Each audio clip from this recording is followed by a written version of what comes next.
नमस्कार। आइए सुनते हैं माँ की मधुर स्मृतियाँ नामक पुस्तक से आज का अंक।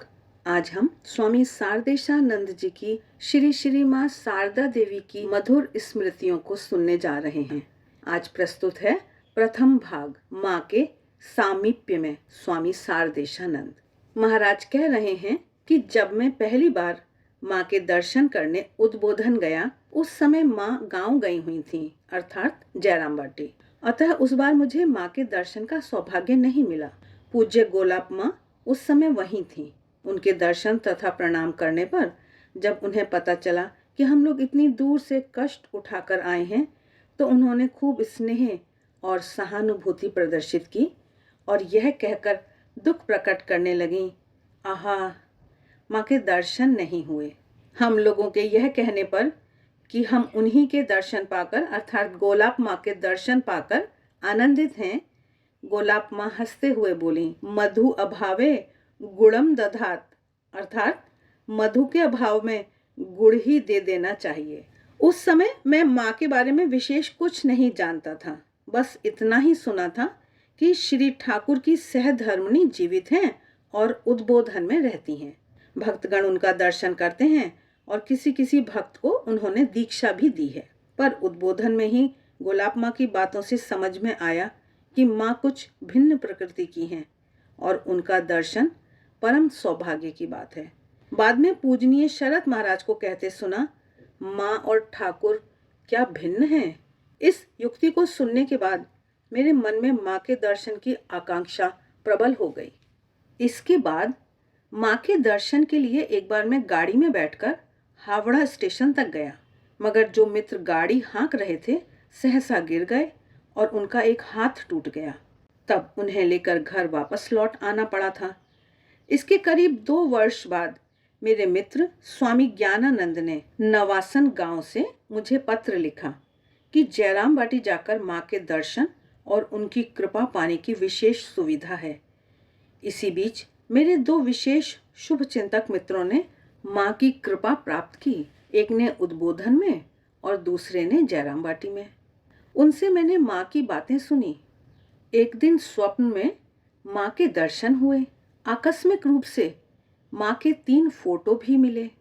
उन दिनों माँ का फोटो पाना बड़ा कठिन था। पूर्वोक्त मित्र के साथ जिस दिन मैं पहली बार सुबह के समय जयराम बाटी पहुंचा, माँ उस दिन काली मामा के घर पर थी। माँ के कमरे के दरवाजे पर अपना सामान रखकर ठाकुर को प्रणाम करके जब हम लोग काली मामा के घर के द्वार के सम्मुख आए, तो माँ उस समय उन्हीं के घर से बाहर निकल रही थी। हमें देखते ही वे दरवाजे के सामने रखे विशाल पत्थर के टुकड़े पर दोनों पैर नीचे लटकाकर और गोद में दोनों हाथों को रखकर बैठ गई। वे लाल किनारी की सफेद साड़ी पहने थीं। आधा चेहरा घूंघट से ढका हुआ और दाहिना हिस्सा अनावृत था। थोड़े घुंघराले केश दाहिने कंधे से नीचे झूल रहे थे। हाथों में कंगन, पांवों के अंगूठे में लोहे की अंगूठियां, गले में खूब महीन रुद्राक्ष की माला, उन्नत शरीर। उस समय वे स्वस्थ और सबल थीं। प्रसन्न दृष्टि से मृदु हास्य के साथ वे हमारी ओर देखते हुए मेरे मित्र से बोली, यह लड़का कौन है? मित्र ने उत्तर दिया, माँ, यह आपका ही बेटा है, मेरा मित्र है। हम दोनों ने माँ को प्रणाम किया। माँ हम दोनों को स्नेहाशीष देकर अपने साथ घर ले आई। माँ का रूप देखा, उनकी बातें सुनी। माँ सचमुच ही माँ है। स्वप्न में देखी हुई माँ की मूर्ति याद आई। मुझे बिल्कुल भी नहीं लगा कि मैं किसी अपरिचित जगह पर आया हूँ। क्षण भर में ही माँ ने मुझे अपना बना लिया। भय, चिंता, संकोच सब मिटा दिया। प्रसाद पाते समय माँ ने अपने हाथों से खाना परोसकर खिलाया। बहुत सी बातें हुई। बातचीत के दौरान मेरे मित्र ने माँ को बताया कि कैसे मैंने ही अपने मित्र को पहले ठाकुर की बातें सुनाई थीं। मैंने भी कहा, और यही मुझे अब आपके पास ले आया है। तो यह सुनकर माँ खूब आनंदित होकर मेरे मित्र से बोली, अच्छा ही हुआ, इसने तुम्हारा उपकार किया और अब तुमने इसका उपकार किया। माँ की हथेलियाँ लालिमा लिए हुए थीं। बहुत से लोगों को इसे देखने का सौभाग्य मिला है। पांवों के तलवे भी ठीक कमल की भांति लालिमा युक्त थे। सिर में लंबे घने काले केश थे, महीन रेशम की भांति चमकीले। सामने की ओर के केश थोड़े घुंघराले थे। उनके सुगठित मुखमंडल पर उभरी हुई नाक अपूर्व सुंदर लगती थी। उनकी कृपा से युक्त प्रशांत स्थिर दृष्टि सर्वदा सभी के हृदय में करुणा का संचार करती थी। चौड़ा उज्जवल ललाट और प्रसन्न मुख देखते ही चित्त शांत हो जाता। पहले उनका रंग खूब गोरा था, हाथ पांव भी अपेक्षाकृत लंबे थे। बाद में घुटनों में वात रोग हो गया। वे बाईं तरफ थोड़ा झुककर धीरे धीरे चला करती। सन्यासी तथा गृही सभी संतानों पर माँ का समान रूप से स्नेह था। गृहस्थ भी जब माँ के पास आते तो कभी उन्हें यह नहीं लगता कि उनके प्रति माँ का आचरण सन्यासियों की तुलना में भिन्न प्रकार का है या उनकी स्नेह ममता में किसी प्रकार की कोई कमी है। उनके सुख दुख की संसार यात्रा में माँ की सहानुभूति और संवेदना उनके कष्टों में कमी लाती और उनके आनंद और उत्साह में वृद्धि करती। माँ सबके घर परिवार, सगे संबंधी, नौकरी चाकरी और सांसारिक अवस्था की खोज खबर रखती। किसी भी समस्या का समाधान पूछने पर माँ बड़े ध्यानपूर्वक सब सुनकर ठीक ठीक कर्तव्य बताती और उपदेश देती कि क्या करना उचित होगा। महाराज कह रहे हैं कि माँ की दृष्टि कितनी तीक्ष्ण थी, यह सोचकर अवाक रह जाता हूँ। जयराम बाटी में विभिन्न स्थानों से भक्त आते और माँ महाराजिन मौसी को ठीक ठीक बता देती कि कौन क्या तथा कितना खाएगा। यहाँ तक कि रोटियों की गिनती तक बता देती। इसीलिए माँ के घर में माँ का खाना खाकर उनकी संतानें इतनी तृप्त होती। ठाकुर की उक्ति थी, माँ ठीक जानती है कि किस संतान के पेट में क्या सहेगा। जयराम बाटी में देखा कि माँ सब पुरुष भक्तों को खिलाने के बाद निश्चिंत होकर स्त्री भक्तों के साथ भोजन करने बैठती। किसी संतान के किसी कार्यवश सहसा बाहर चले जाने पर उसके लौटने में चाहे जितनी भी देर होती, माँ प्रतीक्षा करती, रास्ते की ओर देखती रहती।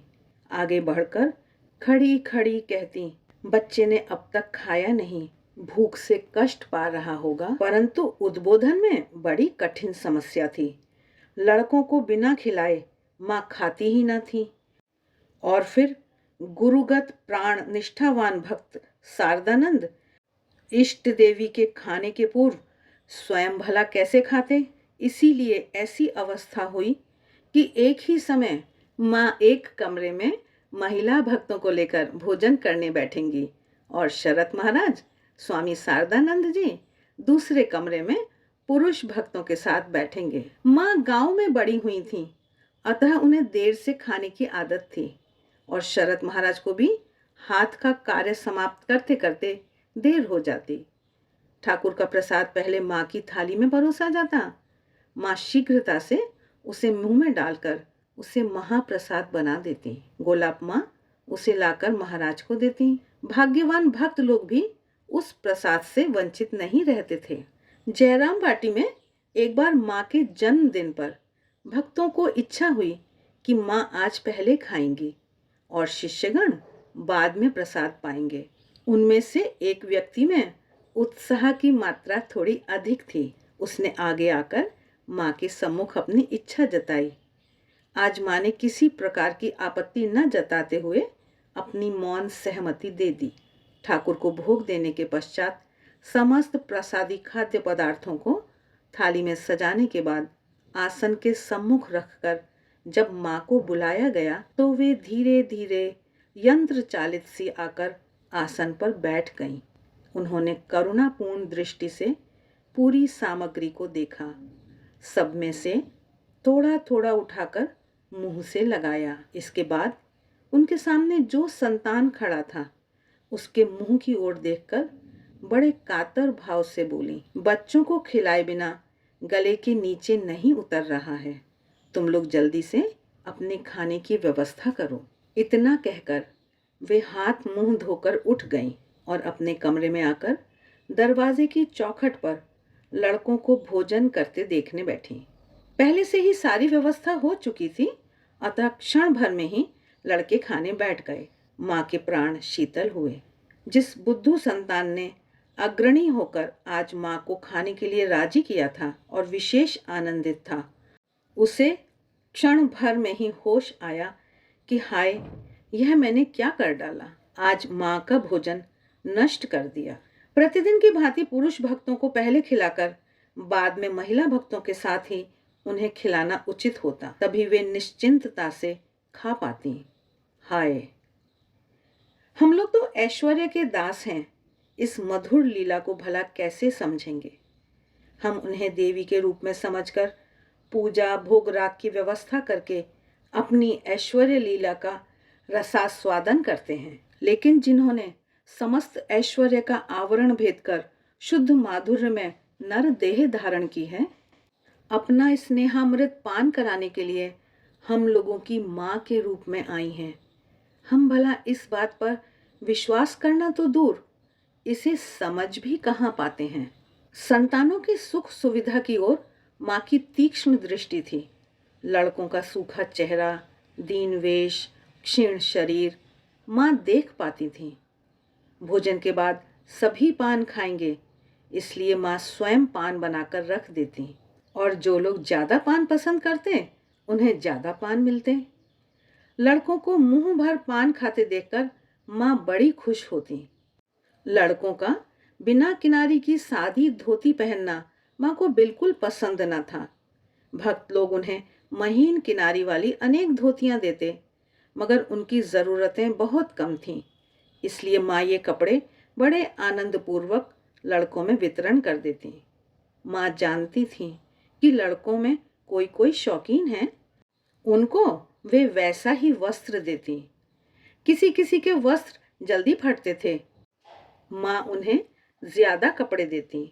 खाने पीने आदि सभी मामलों में जो जैसा चाहता, जिसके पेट में जो सहता था, माँ उन्हें ठीक वैसा ही देती। उद्बोधन भवन में विभिन्न स्वभावों के सन्यासी और ब्रह्मचारी थे, पर सभी माँ की संतान थे, मात्र स्नेह के समान अधिकारी थे। उन सभी के खाने पीने सुख सुविधा के बारे में माँ विशेष रूप से चिंता करती। इसी प्रसंग में मुझे एक घटना याद आ रही है। उद्बोधन में डॉक्टर महाराज स्वामी पूर्णानंद किसी किसी दिन रात के खाने में ठीक समय पर नहीं आ पाते थे और इसके लिए उन्हें नरम गरम बातें सुननी पड़ती।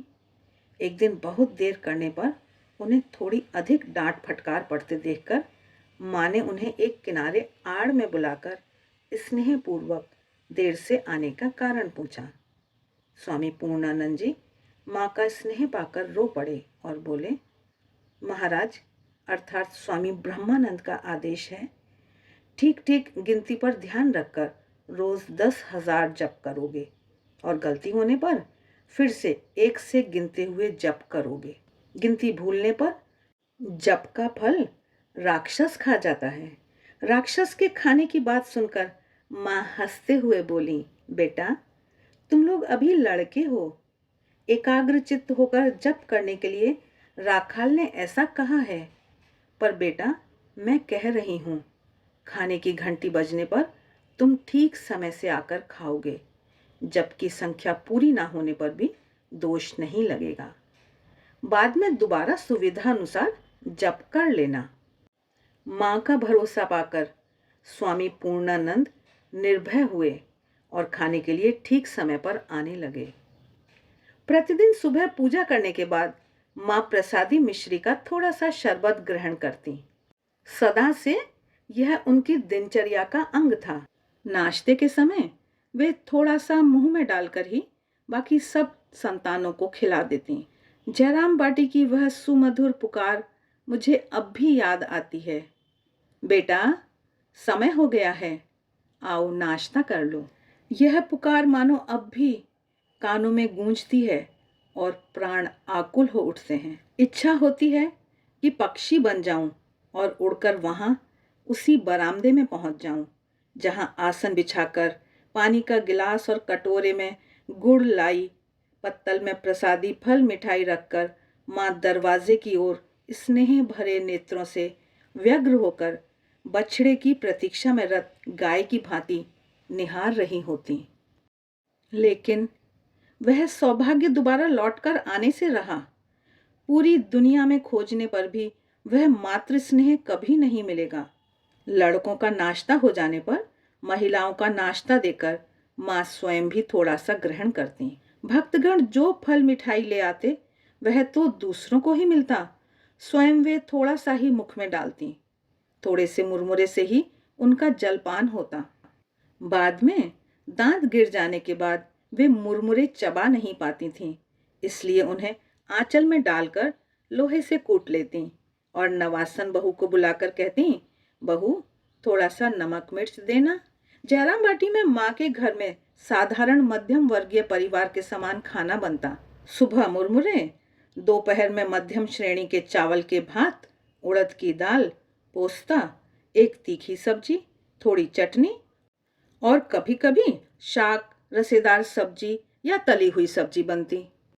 कभी कभी कुछ अन्य चीजें भी रहती। जितने दिन माँ का शरीर स्वस्थ सबल था वे स्वयं ही खाना बनाकर परोसती। बाद में जब उनसे काम नहीं हो पाता था तो भोजन के शुरू से लेकर अंत तक बैठकर देखती रहती। देखती कि आसन, पत्तल, जल आदि सब ठीक ठाक साफ सुथरा है या नहीं। गिलास में पानी कम या ज्यादा तो नहीं भरा हुआ है। पत्तल आसन के ठीक बीचों बीच रखा होना चाहिए। आसनों को बहुत पास पास न लगाया गया हो, बहुत दूर दूर भी नहीं, और उनके बीच समान दूरी हो। परोसना आरंभ हुआ। माँ की मधुर पुकार कानों में पड़ी, समय हो चुका है बेटा, जल्दी आओ, पत्तल में भात पड़ चुका है, आओ खा लो।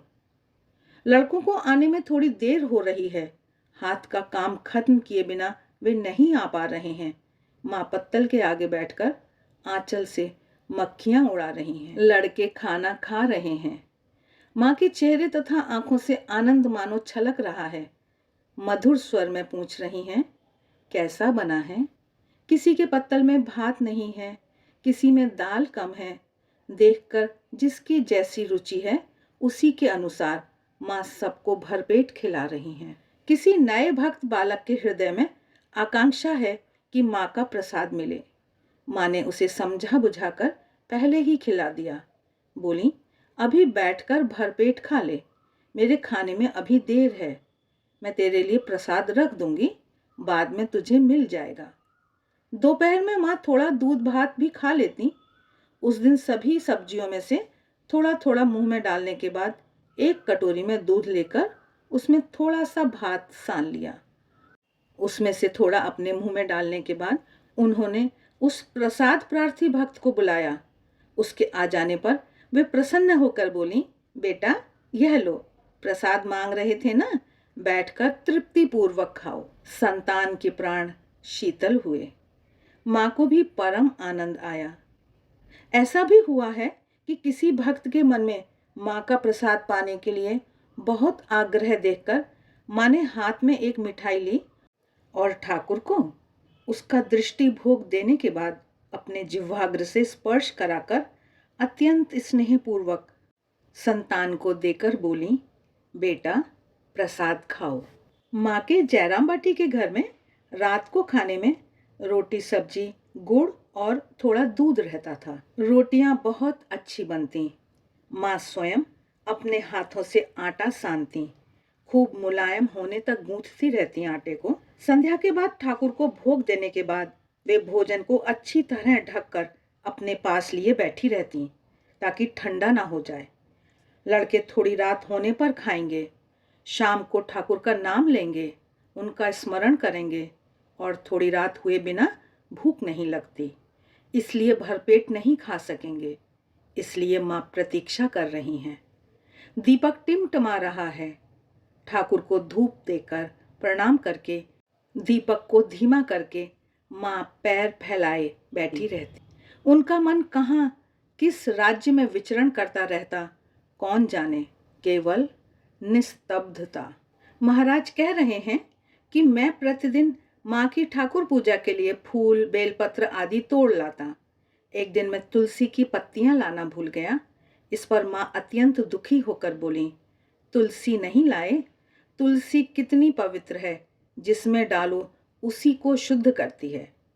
मैं संकुचित और दुखी होकर तत्काल तुलसी की पत्तियां ले आया और तभी से मैं जीवन भर के लिए तुलसी का विशेष अनुरागी हो गया। माँ प्रतिदिन पूजा समाप्त करने के बाद भूमि पर सिर टिकाकर ठाकुर को प्रणाम करती। उसके बाद चरणामृत पीते समय पूजा के निर्माल्य से एक प्रसादित तुलसी पत्र और बिल्व पत्र का एक टुकड़ा मुंह में डालती। एक भक्त दंपति माँ से मिलने जयराम बाटी आए हैं। साथ में छोटे छोटे 4 बच्चे भी हैं। उनमें से एक को मलेरिया बुखार है। यहाँ पहुंचकर उन लोगों ने देखा कि एक खूब छोटा फूस का घर है और वह भी लोगों से भरा हुआ है। वे कहाँ रहेंगे, कहाँ बैठेंगे, कौन जाने। पूछा, माँ कहाँ हैं? माँ को सूचना मिली। उन्हें भीतर बुलवाया। स्वयं आगे बढ़कर बड़े स्नेहपूर्वक वे बच्चों के साथ कन्या को अपने कमरे के बरामदे में ले आईं। माँ के मुख से आओ बेटी का आह्वान सुनकर पुत्री की घबराहट तथा दुखी भाव दूर हो गए। हृदय गदगद हो उठा और चेहरे पर प्रफुल्लता छा गई। माँ के स्नेह के जादू से क्षण भर में ही सारा दृश्य बदल गया। तत्काल बच्चों को सुलाने और उनके बैठने तथा विश्राम करने की व्यवस्था हो गई। माँ ने अपने कमरे के दरवाजे के एक ओर चटाई बिछा दी। केवल इतना ही नहीं, बच्चे के लिए दूध और दवा भी आ गई। माँ के घर में पुत्रियों को क्या कोई अभाव रहता है या कोई संकोच रहता है? कुछ देर बाद ही देखा गया कि माँ के घर की अन्य महिलाओं की सगी बहन के समान वह भी घड़ा दबाए नहाने और पानी लाने तालाब की ओर जा रही है। आज भक्त दंपति वापस लौट रहे हैं। माँ दरवाजे पर खड़ी जितनी दूर तक दृष्टि जाती है, अश्रु भरे नैनों के साथ एकटक निहार रही हैं। उन लोगों के आंखों से ओझल हो जाने के बाद वे लंबी सांस छोड़कर लौट आईं और नलिनी दीदी के कमरे के बरामदे में पैर फैलाकर गोद में दोनों हाथ रखकर बड़ी उदासी के साथ बैठ गईं। थोड़ी देर बाद सहसा पता चला कि भक्त दंपति का एक गमछा छूट गया है।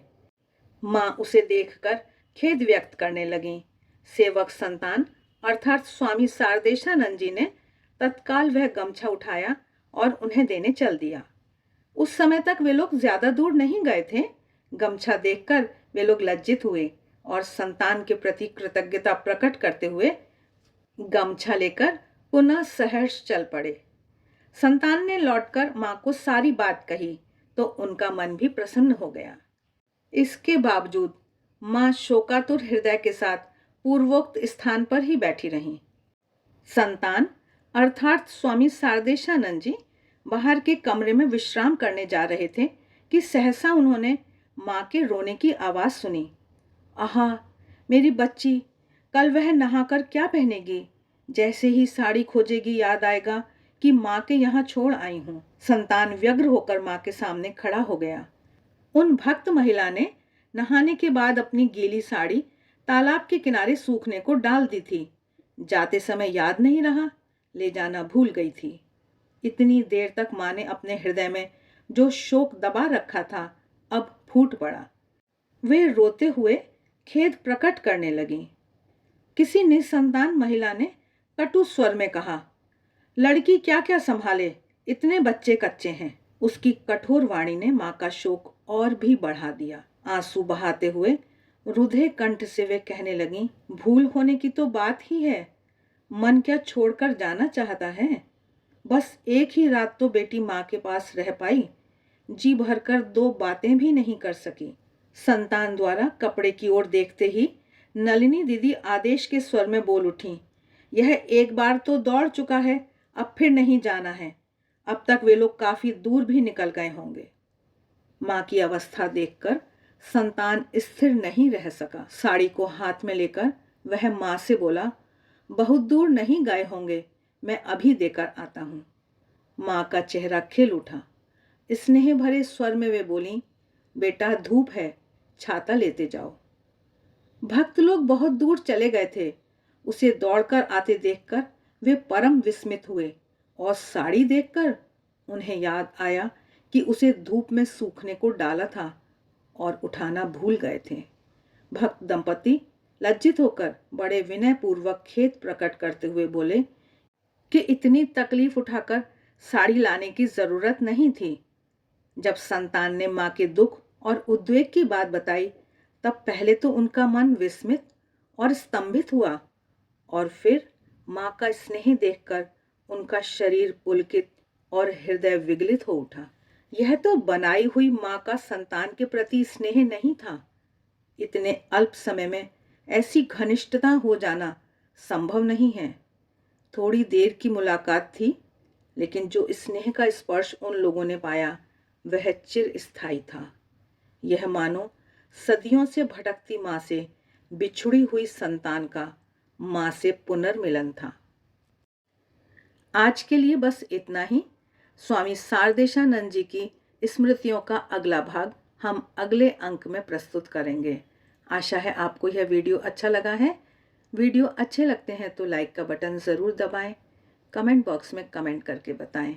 मिलते हैं फिर, तब तक देखते रहिए देवाक्षर। आप सभी का बहुत बहुत धन्यवाद।